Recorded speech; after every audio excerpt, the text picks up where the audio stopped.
Hi, I'm Martin McGrath from Financial Leadership. We specialise in helping people with working with their retirement. One of the questions I often get is, if I've retired, can I still put money into super, or does it make sense to? And the answer is it depends. There's a few different things. If you're aged under 65, then typically yes, you can put more money into super. There are some limits and restrictions that depend on your circumstances, but typically aged under 65, you can still make contributions to super. Perhaps talk us about the best way to do that, but that option's there.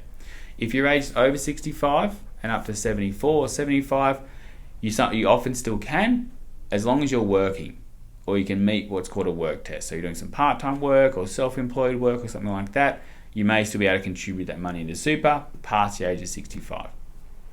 Or the other thing that can happen, the third thing is, if you're aged over 65 and you sell your house, so you've downsized your house or even upsized your house, but you've sold your house to over 65, there's some other rules about how long you've owned it for and how much the money is, all that kind of stuff. But if you sold your house over 65, you've got capacity to maybe put some extra money into super. So the options there, a lot of people don't know those three options to do so because they think they can only do it while they're working. Now, why would you want to do that?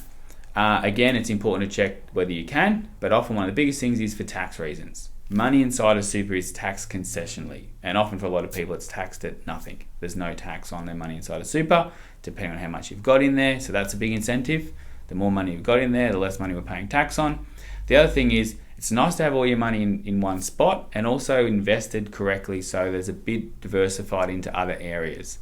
Typically, if you've got money in your own hands, it's just sitting in cash or just the term deposit, but inside your super fund, it's diversified between some cash, term deposits, Aussie shares, international shares, perhaps a little bit in property, and it's set up in a portfolio that's going to continue to help you grow into retirement. So by putting it in, ideally that's going to earn more each year. Effectively, that's more for you to live off each year in your retirement. There's a lot of rules and restrictions around this stuff, but there's some ideas there. Age under 65, over 65 and still working, or over 65 and sold your house. There's an opportunity there. Feel free to reach out. We can have a chat if that's appropriate.